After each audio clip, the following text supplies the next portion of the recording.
जय भोलेनाथ। तो चलिए आज के इस सफर में आपको लेकर चलते हैं पंच केदारों में अंतिम केदार कल्पेश्वर महादेव, जो कि उर्गम वैली में स्थित है, और जानेंगे इस मंदिर के रहस्य के बारे में। आइए फिर आप भी मेरे साथ इस यात्रा को शुरू कीजिए।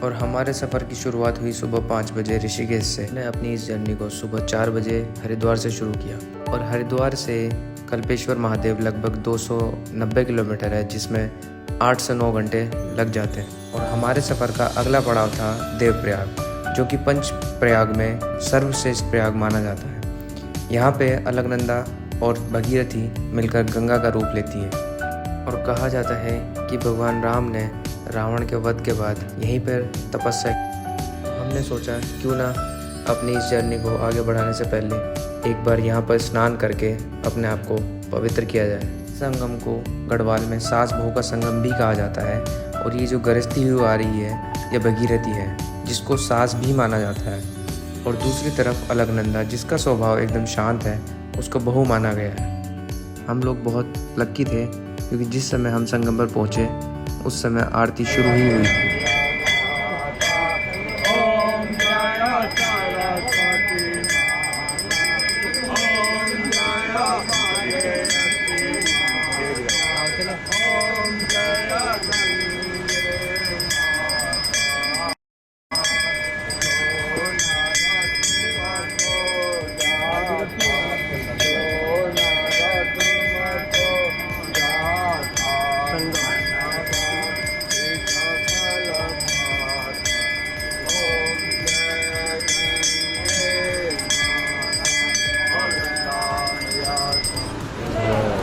और अब समय था इस बर्फीले पवित्र पानी में डुबकी लगाकर अपने आप को पवित्र करने का। पानी ठंडा तो बहुत था, पर मानो मन का कण कण एकदम साफ हो गया हो। भगवान राम ने भी अपने पापों के प्रायश्चित के लिए यहीं पर तप और हवन किया था। और यहाँ पर स्नान करने के बाद हम लोग आगे रघुनाथ जी टेम्पल में दर्शन करने के लिए निकल गए। देवप्रयाग में स्थित रघुनाथ जी मंदिर सबसे पुराना मंदिर है, जो कि भगवान विष्णु को समर्पित है। इस मंदिर की स्थापना श्री गुरु आदि शंकराचार्य द्वारा 8वीं शताब्दी में हुई थी। यहाँ पर भगवान विष्णु की राम अवतार में पूजा होती है, और माता लक्ष्मी की सीता अवतार में। रघुनाथ जी मंदिर में दर्शन करने के बाद हम लोगों ने अब अपने सफ़र की फिर से शुरुआत की, और हम निकल पड़े कल्पेश्वर महादेव की ओर। और जैसे जैसे हम लोग आगे बढ़ते जा रहे थे, नज़ारे उतने ही प्यारे होते जा रहे थे।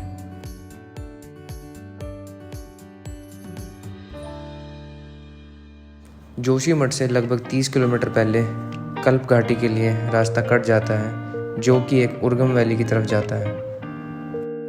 पूरा रास्ता जगह जगह से टूटा हुआ है, और पत्थर और मिट्टी की वजह से गाड़ी बिल्कुल भी अच्छे से नहीं चल पा रही थी। पंच केदारों में ये एकमात्र ऐसा केदार है जहां आप बिना ट्रैकिंग के जा सकते हैं। आपकी गाड़ी बिल्कुल लगभग गेट तक ही चली जाती है। ट्रैकिंग सिर्फ 800 मीटर की रह जाती है, जो कि बहुत ज़्यादा कठिन नहीं है, बहुत ही इजी है। लेकिन इसको अगर कठिन जो बना देता है वो ये रास्ता है, जहाँ पे पत्थर और मिट्टी की वजह से गाड़ी ग्रिप नहीं ले पाती है बिल्कुल। लेकिन इस पड़ाव के बाद अब हम लोग पहुँचे उर्गम वैली। उर्गम वैली जो कि इतनी ज़्यादा सुंदर थी, जिसे देखते ही हमारा दिल एकदम खुश हो गया। उस पूरे पत्थर वाले रास्ते की थकान मानो एकदम मिट गई।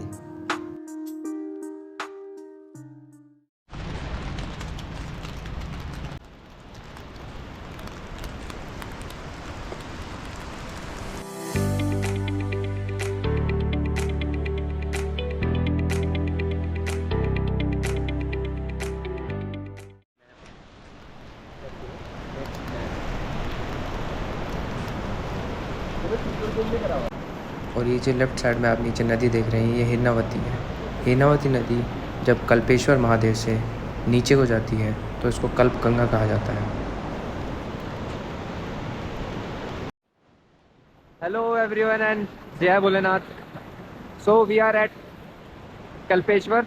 ये मेरे पीछे जो मंदिर है, और ये जो ब्रिज है ये एंट्री वाला है, और यहाँ पे बहुत तेज़ बारिश हो रही है फिलहाल। मेरे पीछे ये झरना, ये अराउंड ऊखी मठ से अप्रोक्सीमेटली 13-14 किलोमीटर्स है। रास्ता बहुत ज़्यादा अच्छा नहीं है, और अब तो बारिश भी हो गई तो बहुत ज़्यादा ख़राब हो गया होगा ऑलरेडी। एंड हम लोग यहाँ पहुँचे हैं अराउंड 11 आवर्स की ड्राइव करके।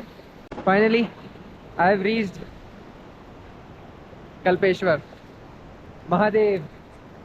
ये पुल क्रॉस करके आना होता है, और वहाँ पे सामने ये सीढ़ियाँ चढ़ के जाना है। वहाँ पे बाबा कल्पनाथ का मंदिर है, अभी मैं आप लोगों को दिखाऊंगा। And this is one of the 5 केदार्स, और यहाँ पे बारिश बहुत तेज़ हो रही है।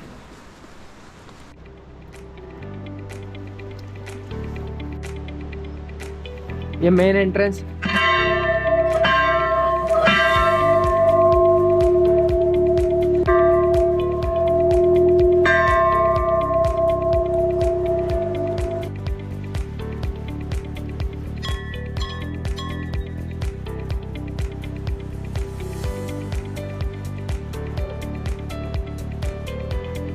नंदी महाराज।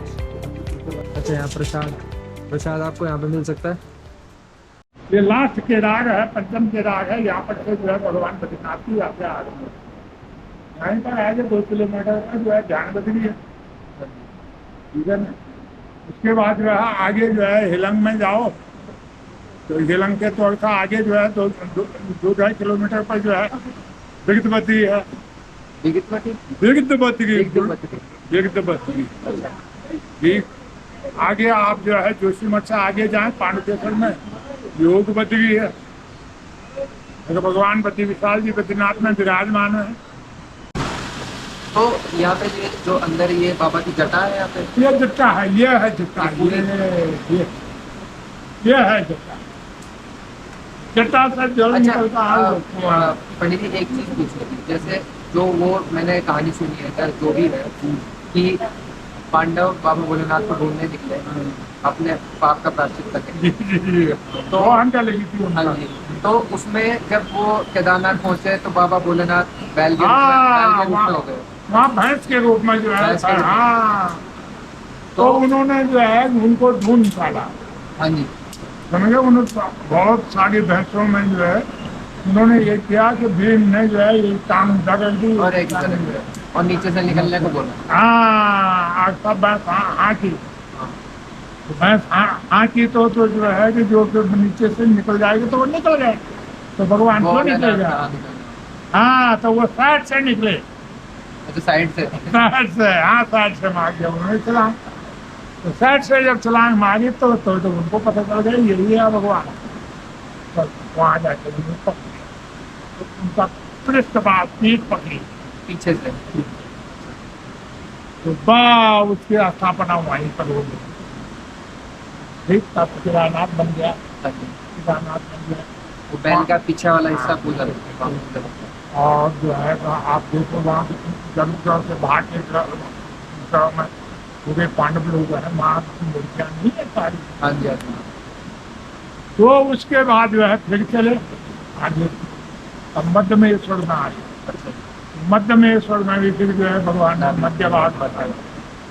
वहाँ पर भी जो है मंदिर का निर्माण किया उन्होंने, मंदिर बनाया।